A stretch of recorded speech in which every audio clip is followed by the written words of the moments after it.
A date which will live in infamy.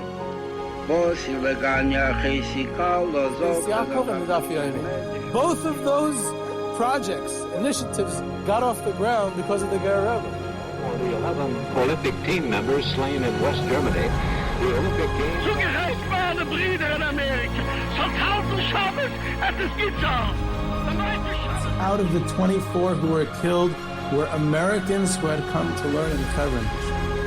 I say 1 million Jewish children who were made to be cut loose.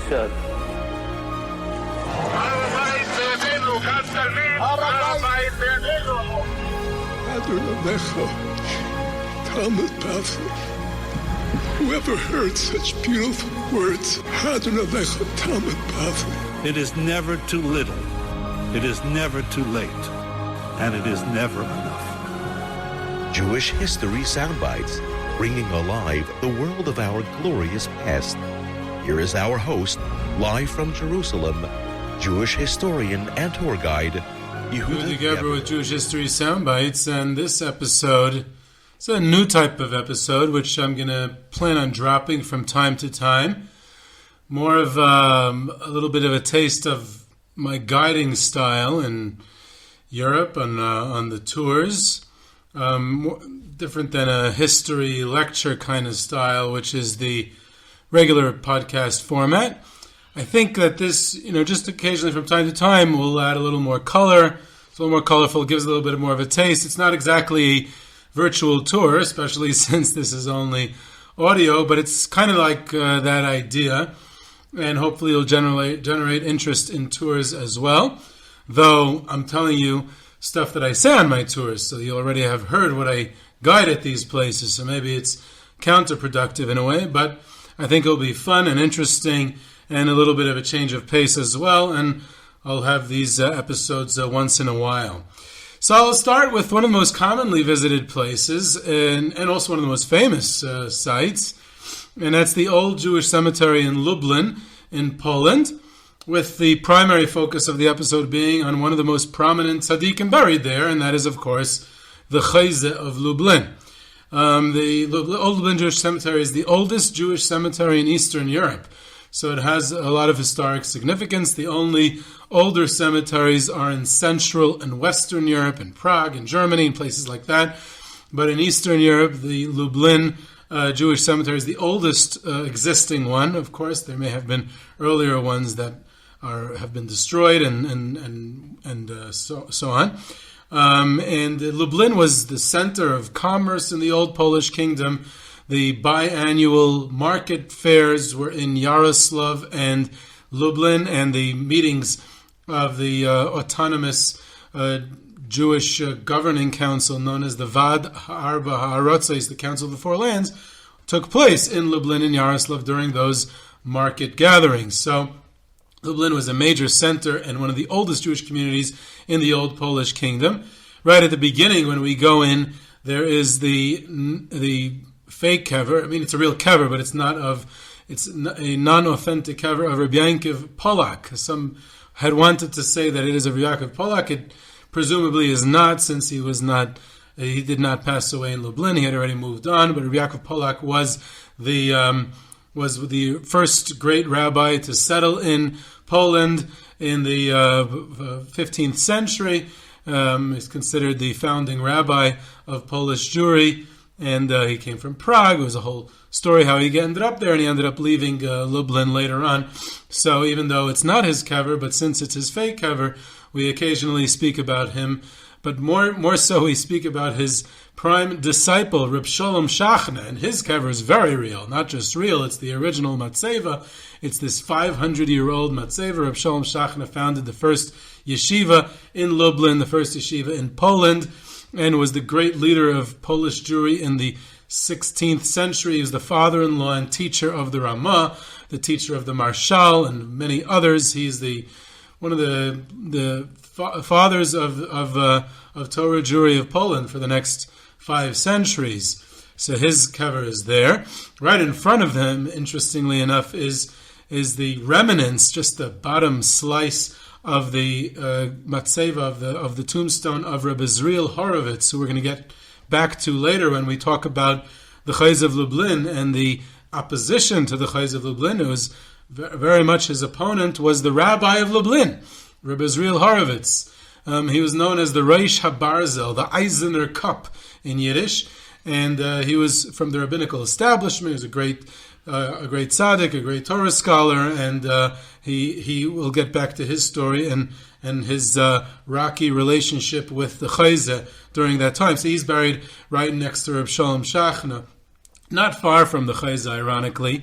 Right next to there's the kever, which I call the holiest Jew in Lublin history, because it's a very ancient matzeva, and it has a right smack in the middle of this almost intact tombstone. It has this hole right in the middle, and who knows where the hole comes from? If it comes from a storm or a cannonball or who knows what type of event caused this almost like perfect size hole in the middle.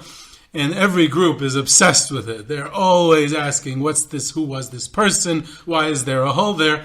And I got sick and tired of saying, I don't know. And I felt very, unknowledgeable, the fact that I didn't know. So instead, I started to say it was a holy Jew.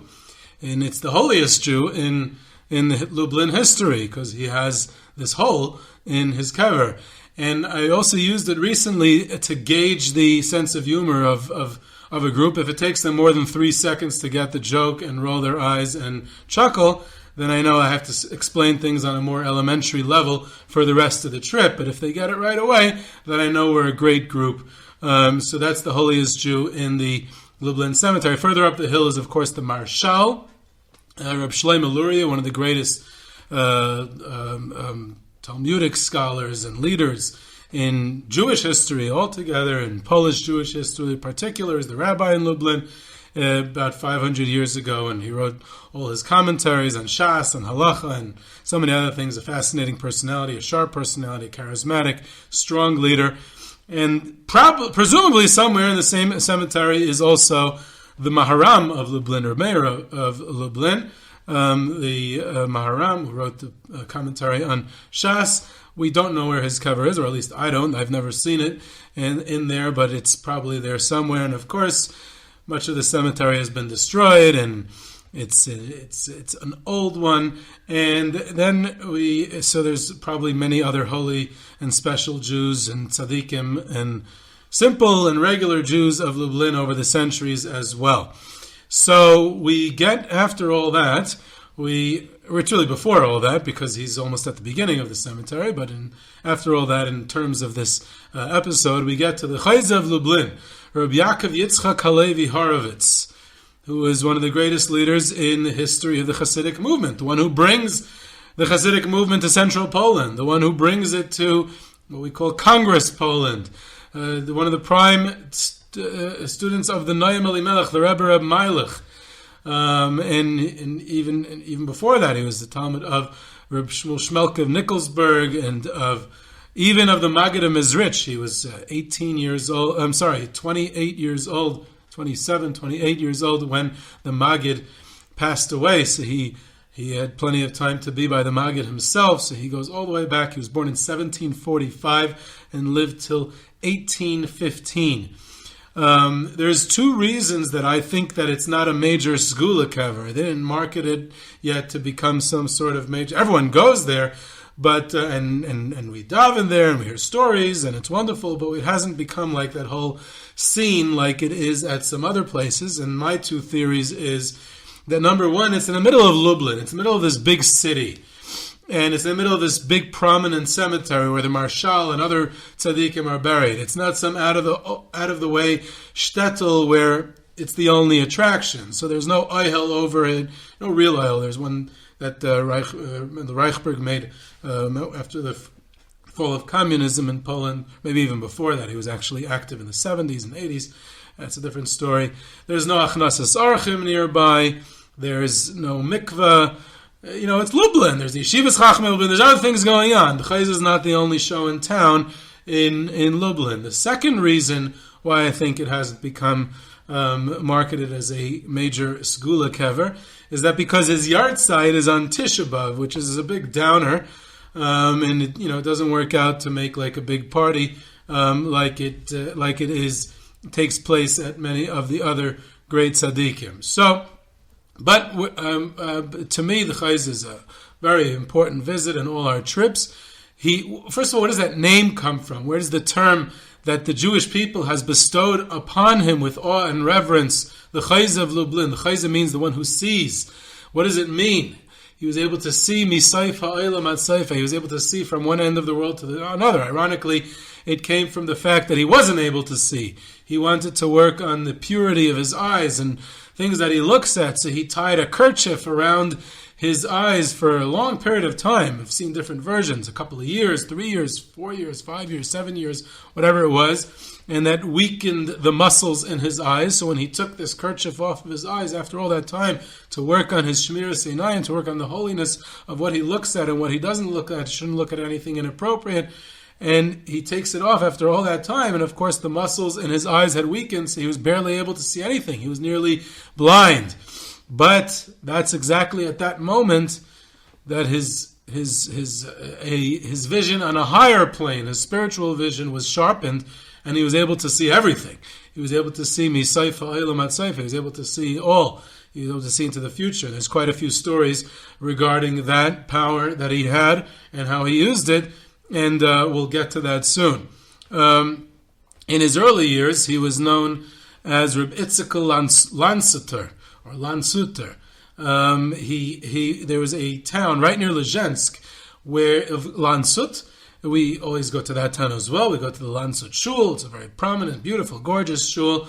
And in the back room of that shul was where the Chozeh first opened his court, in the community shul. So again, it calls into question all of our preconceived notions about how the Chassidic movement in its early stages was radical and revolutionary and against the establishment, when here, one of the most prominent leaders of the Chassidic movement, with all the opposition he faced, set up shop in the community shul, which obviously davened Nusach Ashkenaz, not the new Nusach of the Kabbalistic form of prayer, the Arizal, what's later referred to as Sephard, and he davens in that shul.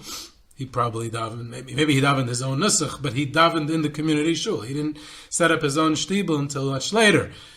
Could be in Lansut itself, definitely in Lublin. By that time, he had his own shtibel, which was a whole issue until he got the license to open that shtibel. But in any event, when he was still in Lansut, when he was Reb Yitzchak Lansuter, so he had this back room in the Lansut Shul, and that's where he started to receive his students and pray for them, and that's when he started to become known as a tzaddik. And this is in the lifetime of his Rebbe, the Rebbe Rav Elimelech of Lizhensk, which also became a story. The fact that he established his own court and had his own following in his teacher's lifetime. It is so that's something we see as well. Later on, he was known as the Lubliner Rebbe. He only came to be known as the Chozeh of Lublin, it seems, following his passing. It seems like he was never known as that in his own lifetime. He was either known in his early years as Reb Yitzchak Lansuter and later on as the Lubliner Rebbe. Either way, he was one of the 4 prime students of the Rebbe Rav Elimelech, and there was a saying that the Rebbe Rav Elimelech's brother, the Rebbe Reb Zisha, used to say about those 4 students. He would say, paraphrased the pasuk in Bereshis, "V'nohar yotzei me'eden lahashkais es hagan umisham yipared v'hayel ha'arba rashim." Nohar yotzei me'eden, the river leaving the Garden of Eden, the Gan Eden. So the Eden is the Baal Shem Tov, it's the source of all. And the Nahar, the river that goes out, is the Maggid of Mizrich, the Rebbe of all these prominent students that we mentioned. And Lahashkes es Hagan, the garden where it starts to grow and flourish, is the Rebbe Reb Zisha said, that's my brother, the Rebbe Rav Elimelech. That's where Chassidus spreads and all the students that he has. And he said, Umishami Pared v'hayel arba rashim, the four tributaries of this river separate from the Gan, and that is the 4 great disciples of the Rebbe of Meilach. That's Rav Mendele of Rimenov, Menachem Mendele of Rimenov, and it is the Koznitzer Magid, Rabbi Yisrael Hopstein, the Koznitzer Magid, and the Apta Rav, Rav Yeshua Heschel of Apta, who later was in Mezhepish, and of course the Lubliner Rebbe, Rav Yaakov Yitzchak Horowitz, the Chozeh of Lublin. So that's how the Rebbe Rav Zisha used to phrase it. So he starts this court in Rav Meilach's lifetime. Much has been said about it. Was there opposition to it? Was it with his permission? There's all kinds of different versions. Did he separate from Lizhensk because Rav Meilach was getting older and more secluded? Was there tension between the two? And there's a couple of different versions if there was or wasn't. So I definitely can't be the one to decide to know if there was or not.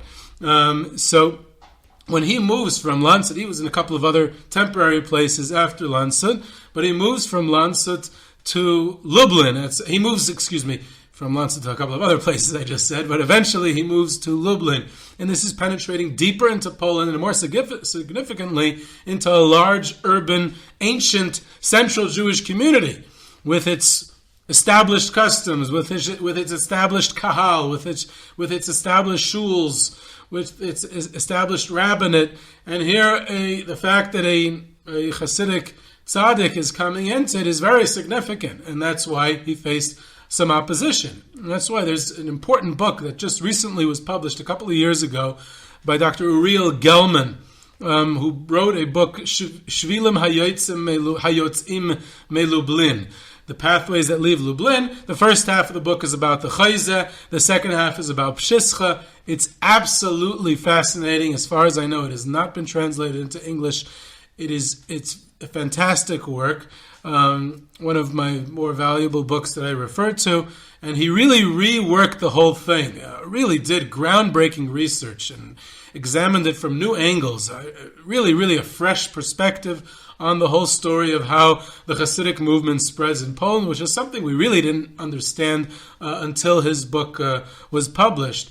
And it's an excellent work. I heard him lecture on it once, and he mentioned that he did a lot of deconstruction in the book, and he may have forgotten to do reconstruction afterwards. In other words, he took it apart exactly what was and what wasn't, but he didn't really put it back together. In other words, he felt he didn't give enough of a strong sense of what it was. He gave much more of a sense of what it wasn't, and how many things have been misunderstood about the origins of the Chassidic movement in Poland as well. That's debatable. It's an excellent work. Either way, what's interesting is when he comes to Lublin, and now there's this Aliyah L'Regel. He has many Chassidim. The numbers they throw around refer to it as the thousands. I highly doubt it was the thousands. The numbers seemingly don't add up, but many. We could say it was many followers would flock to Lublin to seek his advice, to seek his blessing. And there was an assessment of one of his students, Reb Uri of Strelisk, one of his prime Talmidim, who said, so Uri of Strelisk said that when you go to Lublin, it feels like that Lublin is like the land of Israel, and the courtyard of the Beis Medrash on Soroka Street is Yerushalayim, and the Beis Medrash of the Chozeh is like the Beis HaMikdash. The room of the Chozeh is the Heichal, and the place where the Chozeh sits himself is the Kodesh HaKadoshim. And then he said, "V'hashchina medaberes mitoich groinai," and the Shechina, speaks from the Chozeh. And then, if you understand that, you understand what it means to go to the Chozeh. So you have this fascinating assessment of a student of the Chozeh and what it meant to go visit him. And that brings me to another interesting point. First of all, it's related to another point about how in the post-Sabbatian era, the post-Shabtai Tzvi era, there's this movement towards seeing as substitutes for in the Litvish world. He started to say the Beis Medrash, the Torah, the Stender is the Kodesh Kadashim, phrases like that. And in the Chassidic world, the Aliyah L'Regel to the Tzaddik, it's like going to the Beis HaMikdash, and that's a sociological phenomenon, which is interesting in its own merit, but that's not what I wanted to focus on. What I wanted to say was another point, is that it's an interesting thing about the Chozeh of Lublin, is that he authored his own Sfarim. One of the earliest tzaddikim to do so. He wrote in his younger years, when he was still in Lansut, he wrote his own Sfarim. Unlike many other tzaddikim who it was written by students, by their family members, by other assistants, and he wrote 3 of them at least: Zeis Zikarein, Zeis, and Divrei Emes. And they were not published in his lifetime. A couple of them were published a few years after his passing. Others were published many years later. And even after they were published, that's not what made the Chozeh famous. And that's not what, until today, they're not part of the canon. They're not like the Rav Elimelech or the Tanya or the Mar V'Shemesh or one of the main, fundamental Sfarim of Chassidus. They're great, they're important, they're studied, but they're not what makes the Chozeh the Chozeh. So that's a very curious phenomenon. On one hand, he's actually writing his own Sfarim. This is his own words, this is his own stuff, and yet they're not published by him. They're not published till much later. Even when they're published, they don't achieve the popularity of some of the other more famous Sfarim in the history of the annals of the movement. And that I think is because of this thing that Reb Uri Strelich has just described. The Chozeh was in an experiential environment. You basked in his presence. You went to the Chozeh. You spoke to him. You heard him speak. You heard his Torah. You saw him. You were blessed by him. You davened with him. It was the being with him. It wasn't as much his teachings, which could be studied later, which of course are important, and that's a very, very interesting thing about the Chozeh. And that's quite unique, and he kind of makes that impact on the Chassidic movement of this reaching the masses. The Baal Shem Tov never reached the masses, as far as we know. Neither did the Maggid, likely not even the Rebbe of Meilech. The Chozeh is the first one that the masses come to him, and he is there for them as he sees his purpose is his job, in other words his purpose in life, his goal as a leader.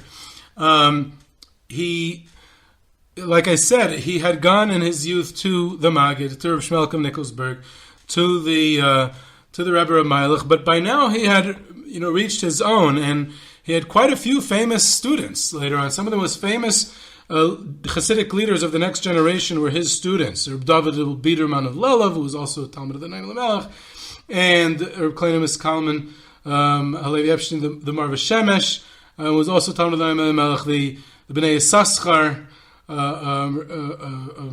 Reb Elimelech Shapiro of Dinner, Reb Naftali of Rupshitz, Reb Tzir of Zidichov, the Saba Kaddish of Radishitz, the Sar Shalom of Belz, you could go on and on, Reb Moshe Teitelbaum, the Yismach Moshe, and the Kamarner, first Kamarner Rebbe, and Reb Cheskel of Kuzhmir, who's later on that's Majitz, Reb Yaakov Yitzchak, and of course, most famously, there's the whole Pshischa branch, Reb Yaakov Yitzchak of Pshischa, the Yid HaKadosh, Reb Simcha Bunim of Pshischa, the Kotzker, Reb Yitzchak Avarka, the Chidushei Harim, and many, many, many, many others. So some of the most prominent leaders in the Chassidic movement. Maybe most importantly, there's also the Or LaShamayim, or Meir of Apta, who's seen by many as to be the successor to the Chozeh in many ways. Although many can claim that as well. So the Chozeh, like I said, he tied this kerchief around him, and he, in order not to see, and he was able to see afterwards everything. He had a student who tried it, but it didn't work. So the Chozeh told him, "Take off the kerchief. You're not, don't do this." He said, "Why not?" He said, "Because I did it not to see. You're doing it to be able to see. So that's all the difference. That's a very deep and wise saying. One of his main students described how I think it was Rav Tali Rapshitz, if I'm not mistaken, maybe it was a different one, described how maybe it was the Bnei Yissaschar, I'm not sure, I'm getting mixed up here, that the first 12 days of Nisan, some communities have a custom to read the portion of the Torah of each Nasi, that the carbon they brought on that day in Parshas Nasai in the Torah, the carbon of the Nasi that they brought that day in the first 12 days of Nisan. So the Chozeh taught that those 12 days are corresponding to the 12 months of the year. And every day during the first 12 days of Nisan, he would write down what's going to happen the corresponding month that year. Amazing. And the year of his passing, he only wrote the first 7 days of Nisan. He didn't write past that because he foresaw that he was going to pass away during the month of Av that year, and therefore he wouldn't have the power to be able to see beyond that. The nature of his court and leadership is that, like I said, he was the first one for the masses, the first one who saw the tzaddik as the one responsible for the worldly needs of his followers. Because he said, the earlier tzaddikim said, we're going to teach Chassidus. We're going to teach people how to be better Jews, how to serve Hashem better, how to connect to Hashem, dveikus and davening, and all that better. He said, I see Jewish people that needs help. They're broken. They need a livelihood. They need good health. They need help with their children. So first, the tzaddik has to take care for their worldly needs. He has to pray for them. He has to bring down sustenance for them and help them and bless them and pray for them and everything that they need in this world. Once they are connected to him in that way, once they're able to it resonates with them, then his spiritual message can resonate with them as well. He took it upon himself from an early age to pray for the needs for the Jewish people. That was central to his philosophy of leadership, and he sacrificed everything for it. One of his main themes was the humility of the tzaddik and his responsibility to his people. He said a tzaddik who doesn't have humility, extreme humility, is not considered a leader, is not considered a tzaddik. And his own humility was to an extreme. In one of his personal writings, he wrote that it's important for him to remember that always that everyone is greater than me. He writes, it's important for me to remember that everyone is greater than me, even the cleaning woman in my house. And when he would recite a phrase from prayer aloud regarding sinners, I don't recall which phrase it was, but I believe it was, if I'm not mistaken, it was the words in Aleinu L'Shabeach, L'hafnois Eilecha Kol Rishei Eretz, that the wicked of the land should return to you. He would cry out, Ubefrat Yaakov Yitzchak ben Matel, especially me, Yaakov Yitzchak ben Matel, which is astounding. He would say that aloud. Students of his testified that he'd regularly have these spontaneously cry out in the middle of his Tish Friday night, things like, woe to the generation that I'm its leader, and other similar things like that. So his humility was quite extreme. His opponents, he had opponents from all sides. The Maskilim on one hand were his opponents, and the rabbinic and communal establishment were also his opponents. Rav Elimelech Horowitz, like I said. One time Rav Elimelech Horowitz said, why does everyone come to you? Why do they all come to you? You're not the rabbi of the town. Why do people come from all over Poland to be with you and to hear your teachings? So he said, I never asked them to come. They came on their own. So Rav Elimelech Horowitz said, well, we'll just tell them to stop coming. So he said, that's a great idea. So the next time he got up by the Tish and he told all his Chassidim to stop coming because he has nothing to offer them. He's not a great person. He's not a tzaddik. There's no reason to come to him. So he meets the Rav again, Rav Elimelech Horowitz, the Eisner Cup, and he says, no, did you take my advice? He says, yeah, I told them. He said, but now they're coming even more. He said, why? Why is that? He said, because now they think I'm modest also. I'm not just a tzaddik, I'm also modest. So that's, it's a story that's said, you have to know that, but there was a lot of, tension between the two, to say the least. There also was tension between the Chozeh and one of his prime students, the Yid HaKadosh of Pshischa. There's much more legend than fact about that. A lot has been made about it, about the two. Uriel Gelman demonstrates that it was dramatized ex post facto. Probably he theorizes that it was in light of the Kutsk-Ishbitz split, that in order to, which was a very tense and a very, very intense, very, not clean split, we'll say, between Ishbitz and Kutsk. I believe I discussed that in another episode.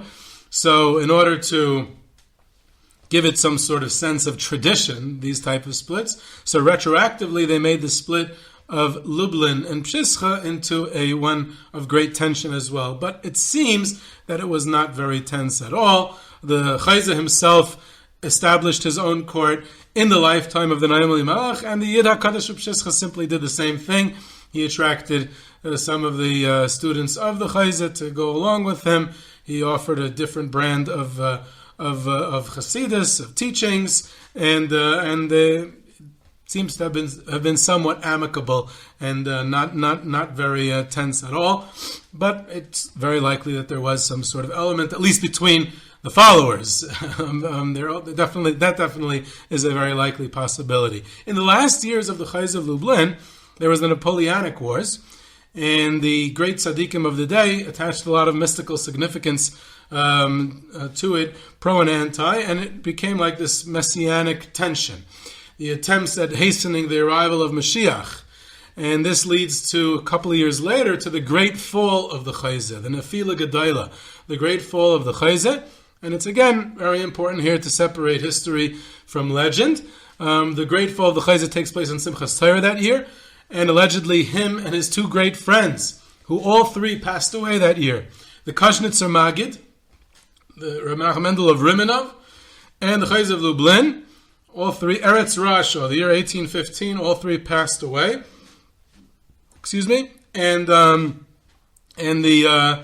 And they had wanted to hasten the arrival of Mashiach in this post-Napoleonic world, who had just recently been invading Russia, where Poland was a part of at this time after the partitions, and the Kashnitzer Magid passes away Erev Sukkot, and the plan was to bring Mashiach over Simchas Torah, and the Chozeh of Lublin did not get the memo before Sukkot. He didn't have social media. He didn't have instant. He didn't get a WhatsApp, so he didn't know that the Kashnitzer Magid had passed away, and the two of them, just him and Rav Mendel of Rimenov, were not able to do it together.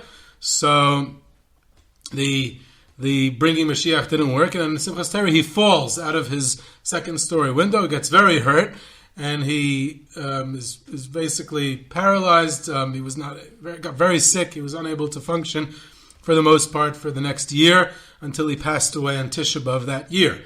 The primary person responsible for the legends associated with this whole story, which have little basis in reality, is Martin Buber's book, Gog uMagog, and it talks a lot about the last years of the Chozeh, and especially his relationship and alleged dispute with his student, the Yid HaKadosh of Pshischa.